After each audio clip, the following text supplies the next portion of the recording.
तो मोंगोज अपन ने इंस्टॉल कर लिया था। अब मोंगोज के साथ अपन को डेटाबेस कनेक्शन बनाना था और उसके अंदर CRUD ऑपरेशन करने थे। तो अपन क्या करेंगे, कैसा करना है, क्या करना है, अपन को कुछ भी नहीं पता ना, लेकिन जिसने भी ये पैकेज बनाया उसने इसकी डॉक्यूमेंटेशन भी बनाई होगी कि कैसे कैसे इसको काम में लेना है। तो अपन उसकी डॉक्यूमेंटेशन खोलेंगे। यहाँ पर अपन को जाना है मोंगोज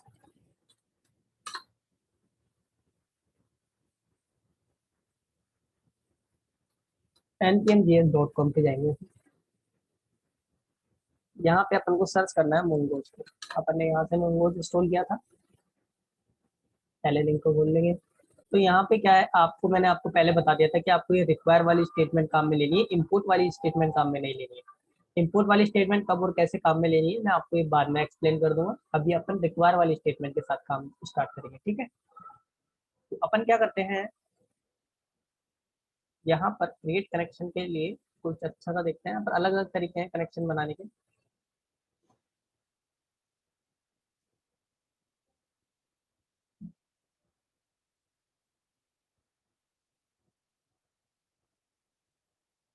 अभी यहाँ पर इसकी डॉक्यूमेंटेशन थोड़ी सी चेंज हो गई, तो मुझे भी यहाँ पर देखना पड़ेगा कि कैसा क्या कनेक्ट करना है।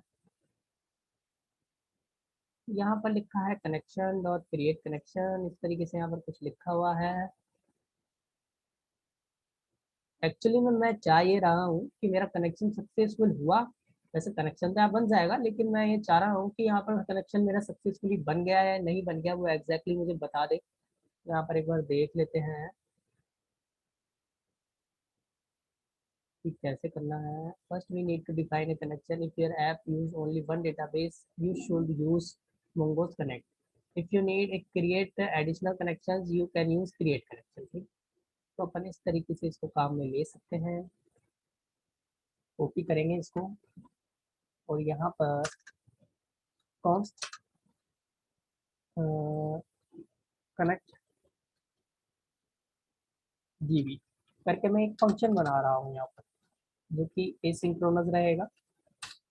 क्योंकि वहाँ पे आप देख रहे हो ना, यहाँ पर अवेट करना पड़ रहा है अपन को, तो अपन को यहाँ पर एसिंक्रोनस फंक्शन लेना पड़ेगा। तो मैं यहाँ पर एरो फंक्शन अपना बना लेता हूँ जो कि एसिंक है। तो मुझे अवेट करना पड़ेगा। वैसे मैंने आपको अभी बताया नहीं है कि एसिंक अवेट को काम में कैसे लेना है, लेकिन मैं अभी आपको बता देता हूँ। देखो क्या है, कोई भी चीज़ है जैसे डेटाबेस है, आपको पता है डेटाबेस के साथ कनेक्शन बनने में थोड़ा टाइम लगेगा क्योंकि एक्सटर्नल पैकेज है। तो क्या है, इसके लिए वेट करना पड़ेगा अपन को, ऐसा नहीं है। और अगर आप ऐसा नहीं करोगे, वेट नहीं करोगे, तो क्या है कि अगर आपने इसके बाद में कुछ भी लिखा है तो वो एग्जीक्यूट हो जाएगा बिना इसको कनेक्शन को बने। तो अपन नहीं चाहते कि जब तक कनेक्शन बना नहीं बन गया, जब तक कम से कनेक्शन नहीं बने, तो अपन ये चाहते हैं कि आगे की कोई भी चीज एग्जीक्यूट ना हो।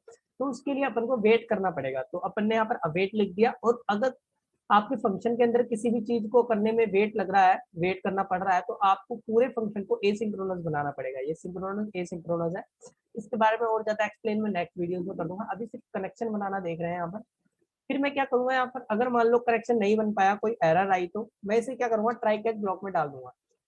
आपने बेसिक्स में आपको पता होगा कि ट्राई कैच ब्लॉक कैसे काम करता है। अगर नहीं पता हो तो मैं आपको अलग से वीडियो बना के बता दूंगा। लेकिन अभी क्या है, अगर मेरा डेटाबेस के साथ कनेक्शन सक्सेसफुली बन जाता है तो ये वाला ब्लॉक काम करेगा। और मैं नीचे लिख दूंगा, कंसोल लॉग कर देते हैं यहाँ पर, और मैं लिख देता हूँ कनेक्शन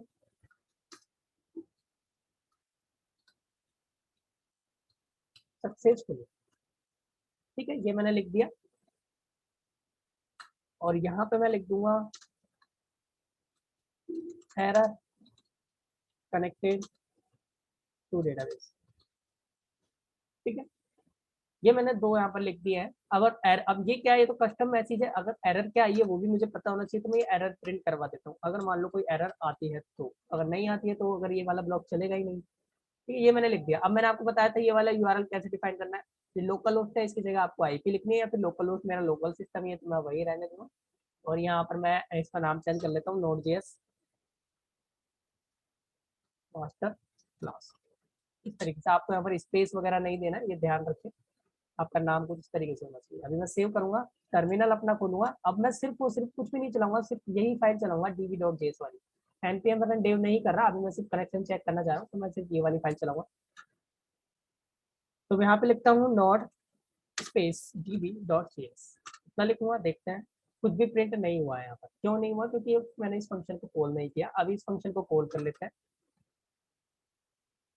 कनेक्शन कनेक्ट डीबी करके ये फंक्शन है, मैं इस फंक्शन को कॉल कर लेता हूँ, सेव करेंगे।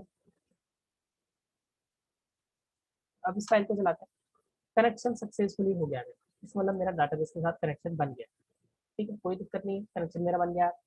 इस तरीके से आपको कनेक्शन बनाना पड़ेगा। अब उसके बाद में अपन आपको अगर कुछ भी नहीं आता कोई प्रॉब्लम नहीं है, आपको सिर्फ डॉक्यूमेंटेशन पढ़नी है। फिर भी अगर आपको समझ में नहीं आया तो मैं आपको बता देता हूँ। अगर आपको सिंगल कनेक्शन बनाना है डेटाबेस के साथ, कोई भी एक डेटाबेस के साथ, मतलब मोंगोडीबी के अंदर कोई एक डेटाबेस है नोड.जेएस मास्टर क्लास, इसके साथ कनेक्शन बनाना है आपको, तो आपको सिर्फ वो कनेक्ट काम में ले सकते हो। अगर आपको मल्टीपल कनेक्शन बनाने हैं, देखो यहाँ पे लिख रखा है इसमें, first we need to define a connection if your app is use only one database. अगर आपका ऐप ओनली अगर एक डेटाबेस काम में ले रहा है, एक डेटाबेस, तो आपको क्या करना है, कनेक्ट काम में लेना है, ये वाला method. You should use mongoose connect if you need a create connections, you use mongoose create connection. अगर आपको मल्टीपल डेटाबेस काम में लेना है ना यहाँ पर, तो आपको क्रिएट कनेक्शन काम में लेना पड़ेगा। अभी मैं यहाँ पर एक ही डेटाबेस काम में ले रहा हूँ, तो मुझे कोई प्रॉब्लम नहीं है, मैं ये वाला काम में ले सकता हूँ। अब आपको क्या करना है, आगे चलते हैं, देखते हैं कि इसके साथ और काम कैसे लेना है। आपको क्या करना पड़ेगा, यहाँ पर मॉडल बनाने पड़ेंगे। मॉडल क्या होता है, एक तरीके से स्ट्रक्चर रहती है आपके डेटाबेस के अंदर डेटा की। अगर आपको समझ में नहीं आता है तो मैं आपको एक बार बता देता हूँ। डेटाबेस क्या है, एक तरीके से अपनी एक्सेल फाइल है। एक्सेल फाइल से आप इसको समझ सकते हो कि एक्सेल फाइल में कैसे काम होता है। अगर आप एक्सेल फाइल को समझना सीख गए तो आपको डेटाबेस को समझने में कोई प्रॉब्लम नहीं आएगी। ठीक है, तो देखो क्या है, एक्सेल फाइल में सबसे पहले अपना फाइल का नेम आता है। यहाँ पर मैंने सेव नहीं किया इसलिए यहाँ पे लिखा हुआ आ रहा है कि अपने पास अनटाइटल्ड 1। ठीक है, इसका मतलब क्या है, ये मेरा डेटाबेस है पूरा का पूरा। डेटाबेस का मतलब क्या है, ये मेरा नोड.जेएस मास्टर क्लास है। इसको इससे आप कंपेयर कर सकते हो, ये अपना नोड.जेएस मास्टर क्लास। इसके बाद में इसके अंदर शीट्स होती है। शीट्स 1 आप प्लस करोगे, फिर शीट 2 आ गई। तो ये क्या होता है, ये एक तरीके से आपका डेटाबेस में अगर आप मानो तो एक तरीके से टेबल है। अगर आप एसक्यूएल में लेते हो तो टेबल है, ठीक है। और अगर यहाँ पर लेते हो तो यहाँ पर कलेक्शंस है यहाँ पर। ठीक है, अभी मैं आपको खोल के दिखाता हूँ अपना कंपास, तो आपको समझ में आ जाएगा डेटाबेस को। और इसको अपन पहले कंपेयर करेंगे। अगर ये समझ में आ जाएगा तो आपको क्या मॉडल है, क्या क्या है, ये सब आपको, और कैसे रीड राइट करना है वो आपको सब समझ में आ जाएगा। पहले आपको डेटाबेस समझ में आना चाहिए कि कैसे क्या काम करता है डेटाबेस, एक बार देख लेते हैं। तो कंपास को खोल लेता हूँ, इससे क्या आपको आसानी से समझ में आ जाएगा। मैं कनेक्ट कर लेता हूँ, लोकल सिस्टम ही है मेरा, तो डायरेक्ट कनेक्ट पे क्लिक कर सकता हूँ। ठीक है, तो मैं कोई भी अपना एक डेटाबेस ले सकता हूँ। देखो ये मेरा पूरा डेटाबेस है। डेटाबेस मतलब सारे डेटाबेसेस है इसके अंदर। अब इसके अंदर मेरा एक डेटाबेस है अशानी एडमिन, मान लो ये वाला मेरा एक डेटाबेस है। तो ये डेटाबेस है मेरा अशानी एडमिन। तो आप ये वाला जो फाइल है आपका अनटाइटल 1 जो लिखा हुआ है, ये आप इसको इससे कंपेयर कर सकते हो। आप इसको इससे कंपेयर कर सकते हो, ये है। ठीक है, इसको ओपन ओपन करेंगे। ठीक है, तो यहाँ पे देखो क्या है, बहुत सारे कलेक्शन है, कलेक्शन नेम आ गए यहाँ पे बहुत सारे। तो ये आप कलेक्शन नेम क्या है, ये यहाँ पर शीट्स है। शीट्स मान सकते हो आप इसको, शीट्स, शीट 1, शीट 2, शीट 3। ठीक है, आप इस शीट का नाम भी दे सकते हो। देखो नाम मैं दे सकता हूँ रीनेम शीट, इसी तरीके से यहाँ पे नाम दिया हुआ है। तो ये पहला है एडमिन ऑथ करके कलेक्शन है मेरा। तो ये एक तरीके से आप एक्सेल से कंपेयर करोगे तो एक शीट है। इसको ओपन करेंगे। ठीक है, इसके अंदर आप आ रहा है आपके पास underscore ID, user name, password, created, updated underscore. ठीक है, तो सारे फील्ड्स के अंदर ये होता है, कुछ में ये होता भी है, कुछ में नहीं होता। तो मान लो अब ये क्या है, इसके अंदर ये सेल्स है। जो मेरा यहाँ पर अंडरस्कोर आईडी लिखा हुआ है, यूजर नेम, पासवर्ड ये लिखा हुआ है ना, तो मैं अभी यहाँ से दो ही फील्ड ले रहा हूँ इनमें से। मैं यहाँ पे लिखता हूँ अपना यूजर नेम और यहाँ पे लिखता हूँ अपना पासवर्ड। ठीक है, ये मेरी की हो गई। तो ये एक तरीके से क्या है, की है। अब इसकी वैल्यू मैं डालूंगा, मल्टीपल वैल्यूज मुझे डालनी है। तो मैं यहाँ पर तो क्या करता हूँ, ऐसे लिख देता हूँ एडमिन। तो यहाँ पर 1 2 3 4 ये लिख दिया। अब मान लो कुछ दूसरा आया, एडमिन 2, इसका मैंने कुछ लिख दिया, 5 4 3 2 1 ये लिख दिया मैंने। ठीक है, तो ये इसकी वैल्यूज होगी। ऊपर वाली क्या है, की है। इसी तरीके से यहाँ पे क्या होता है, डेटाबेस जेसन फॉर्मेट में सेव होता है। तो जेसन फॉर्मेट में की और वैल्यू रहती है, आपको पता है। तो ये की है और ये वैल्यू है। इस तरीके से आपका कुछ डेटाबेस होता है, आप इसको एक्सेल से कंपेयर करोगे तो आपको समझ में आ जाएगा। ठीक है, तो अपना ये पूरा डेटाबेस एक बार दोबारा रिवाइज करा देता हूँ, उसके बाद अपन वो मॉडल बनाएंगे यहाँ पे। अब मॉडल क्या है, देखो ये जो अनटाइटल 1 लिखा हुआ है ये आपका डेटाबेस है। ठीक है, मेन डेटाबेस है। इसके अंदर जो शीट्स लिखी हुई है ये आपके कलेक्शंस है।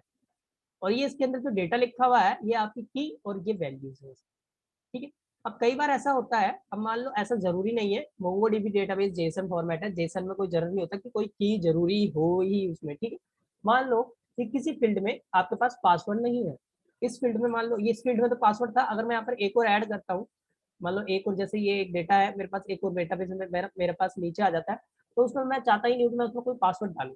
तो मैं क्या करूंगा, यहाँ पर तो लेकिन कॉलम है, यहाँ पर तो पासवर्ड लिखा हुआ नहीं आएगा, तो पासवर्ड की भी नहीं आएगी और उसकी वैल्यू भी नहीं आएगी, कोई प्रॉब्लम नहीं है क्योंकि जेसन फॉर्मेट में। लेकिन यहाँ पर तो कॉलम है, तो आपको पासवर्ड को भरना तो पड़ेगा, तो आप उसको खाली छोड़ सकते हो, इस फील्ड को खाली छोड़ सकते हो, वो एक तरीके से नल की तरह काम करेगा।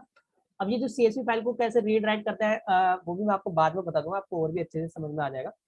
क्योंकि CSV फाइल के साथ आपको बाद में क्या है कि मैं एक काम करूंगा, एक प्रोजेक्ट बना के आपको बताऊंगा, टेंसर फ्लो जहाँ पर अपन काम में लेंगे।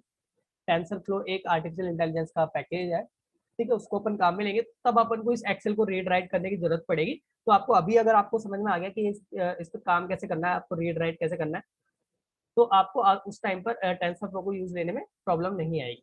ठीक है, ये हो गया अपना डेटाबेस। अब इसको तो मैं क्लोज क्लोज किया, इसको तो ओपन ही रहने देते हैं, अभी देखेंगे इसमें डेटाबेस के अंदर रीड राइट हुआ या नहीं हुआ।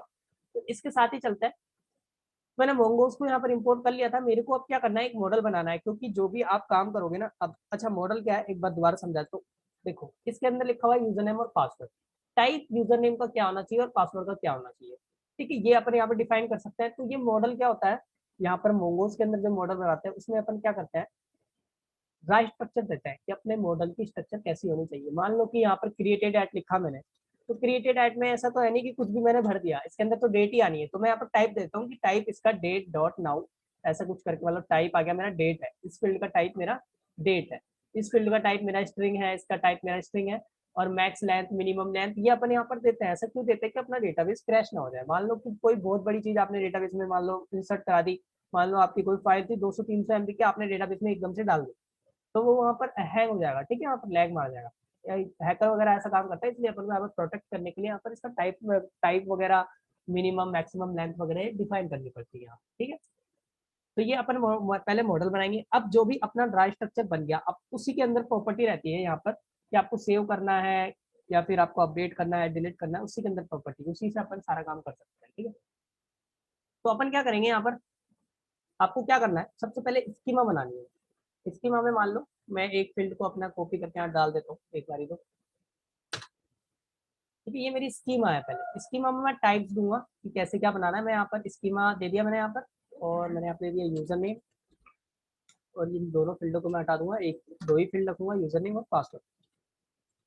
ये दो फील्ड मैंने यहाँ पर रखे, इसका टाइप स्ट्रिंग है और ये रिक्वायर्ड होना चाहिए। इस तरीके से आपको लिखना है। देखो सबसे पहले आपको एक स्कीमा बनानी है, एक वेरिएबल है, इसके अंदर अपन new MongoDB mongoose dot schema लिखेंगे, तो अपनी नई मोंगोज के साथ स्कीमा बन जाएगी और वो इस वेरिएबल के अंदर स्टोर हो जाएगी, ठीक है। इसके अंदर आपको एक जेसन फॉर्मेट पास करना पड़ता है, जिसमें आपको फील्ड देने पड़ते हैं कि आपको कौन सा फील्ड है और उसका टाइप क्या होना चाहिए, रिक्वायर्ड है नहीं है, ट्रू। अगर आप ये नहीं भी देते हो तो भी कोई प्रॉब्लम नहीं है, तब भी काम हो जाएगा आपका। लेकिन आप ऐसा दो जिससे क्या है कि आपका डेटाबेस क्रैश नहीं होगा। अगर कोई भी आप उल्टी सीधी चीज यहाँ पे डाल दोगे, मान लो स्ट्रिंग की जगह आपने बहुत बड़ी कोई टेक्स्ट फाइल डाल दी पूरी पूरी 1 GB की, तो आप यहाँ पर क्रैश नहीं होगा आपका डेटाबेस। इसमें मैं डिफॉल्ट, कोई मैं आपको एक बार ये बाद में समझा दूंगा, अभी सिर्फ टाइप स्ट्रिंग बता रहा हूँ मैं, इनके एक एक फील्ड के बारे में मैं आपको एक्सप्लेन कर दूंगा और अच्छे से। अभी के लिए सिर्फ मैं टाइप बता रहा हूँ, टाइप इसका स्ट्रिंग होने वाला है, इसका भी टाइप स्ट्रिंग होने वाला है, ठीक है। इसके बाद में आपको क्या करना है, एक मिनट, यहाँ पे आपको लिखना है कॉन्स्ट, ठीक है, यूजर, ये मेरा मॉडल का नाम आ गया, ये तो मेरी स्कीमा थी, इस स्कीमा से मैं मॉडल बनाऊंगा, इस स्कीमा से मैं मॉडल बनाऊंगा। तो मैं क्या करूंगा, यहाँ पे लिखूंगा ये, और मॉडल का नाम है मेरा यूजर, ठीक है, ये मेरा मॉडल का नाम है, ठीक है। तो देखो मोंगोस के साथ मैंने मॉडल बनाया, मोंगोस के अंदर मॉडल बनाने की प्रॉपर्टी की है, मोंगोस के अंदर स्कीमा बनाने की प्रॉपर्टी भी है। तो पहले मोंगोस से मैंने स्कीमा बनाई और उसको एक वेरिएबल में स्टोर करा लिया, फिर उसके मैंने मोंगोस के अंदर एक और प्रॉपर्टी है मॉडल, तो मैंने क्या किया, इसके अंदर मॉडल का नाम तो दे दिया, मॉडल का नाम है, मतलब मॉडल का नाम आपके कलेक्शन का नाम है एक्चुअली, मॉडल एक कलेक्शन है आपका, ये जो कलेक्शन है ना, ये जो कलेक्शन है ये है। और यहाँ पे आपको ये चीज याद रखनी कि आपको यहाँ पर आपको जैसे यूजर्स नहीं लिखना है, ठीक है, प्लूरल नहीं लिखना है यहाँ पर, क्योंकि ये क्या करता है, मॉडल जब आपका बनता है तो ऑटोमेटिकली डेटाबेस में प्लूरल डाल देता है, ठीक है। तो आपको ये नहीं लिखना है यहाँ पर। और इसके अंदर टाइप वगैरह क्या होना चाहिए उसका, ये तो मेरा मॉडल का नाम हो गया, मतलब कलेक्शन का नाम हो गया, ये जो कलेक्शन है मेरा, 2-3 बार देखोगे तो आपको समझ में आ जाएगा, आपको कलेक्शन क्या है, मॉडल क्या है, आपको थोड़ा सा कंफ्यूजिंग हो रहा होगा। लेकिन ये जो कलेक्शन है, एक मिनट को दोबारा से खोल के बताता हूँ, ये आपके कलेक्शन है, ठीक है। तो ये जो कलेक्शन होता है यही मॉडल होते हैं, आप मॉडल कलेक्शन ही होता है, ठीक है। तो इसका टाइप क्या है, अब देखो इसको खोलेंगे अपन कलेक्शंस को, तो इसके अंदर कौन कौन सी फील्ड आनी है, ये आ गई, ये मेरी फील्ड आ गई, तो इसके अंदर ये फील्ड आनी है, ये फील्ड आनी है, तो मुझे पास करनी पड़ेगी इसके अंदर ये फील्ड, तो ये अपने क्या करेगा, डेटाबेस के अंदर ये बना देगा। मैं इसको सेव करूंगा, अभी मेरा ये मॉडल बन गया है, ठीक है। अभी देखो इसको मैं क्लोज करता हूँ, Node.js को वापस से इनिशियलाइज करूंगा और मैं देखो अपना ये खोलूंगा यहाँ पर, तो देखो यहाँ पर कोई भी, रिफ्रेश कर लेते हैं दोबारा से, देखो लोडिंग डेटाबेस मैंने रिफ्रेश कर दिया है, रिफ्रेश कर लेते हो, लेकिन देखो कोई भी यहाँ पर Node.js मास्टर क्लास के नाम से डेटाबेस नहीं बना है, कोई भी नहीं बना है। अच्छा बन गया मेरा Node.js मास्टर क्लास और यूजर्स आ गया, ठीक है। इसको खोलेंगे, इसके अंदर जीरो डॉक्यूमेंट्स है, इसके अंदर जीरो डॉक्यूमेंट्स है, वैसे तो ये बनता नहीं है, अभी ये बन गया पता नहीं कैसे, ठीक है। जब तक आप इसमें कोई डेटाबेस ऐड नहीं करते थे ना, तो ये बनता नहीं था, लेकिन ये बन गया। अभी मैंने इसके अंदर एक मॉडल बनाया था यूजर करके, तो मैंने आपको बोला था यहाँ पर प्लूरल नहीं डालना है, सिंगुलर ही डालना है यहाँ पर। तो देखो यहाँ पर यूजर्स ऑटोमेटिकली इसने रीड किया यूजर्स, तो इसने कलेक्शन का नाम दे दिया यूजर्स। अब मतलब मेरे कलेक्शन के अंदर यूजर्स के अंदर एक एक फील्ड में डाल सकता हूँ। ये तो हो गया मेरा मॉडल, ये हो गया मेरा मॉडल। अब मैं क्या करूंगा, मैं एक और फंक्शन बना लेता हूँ यहाँ पर, कॉन्स्ट इंसर्ट डेटा, ये करके मैं एक फंक्शन बना लेता हूँ, एरो फंक्शन। इसके अंदर मैं डेटा रिसीव कर लेता हूँ कि मेरे को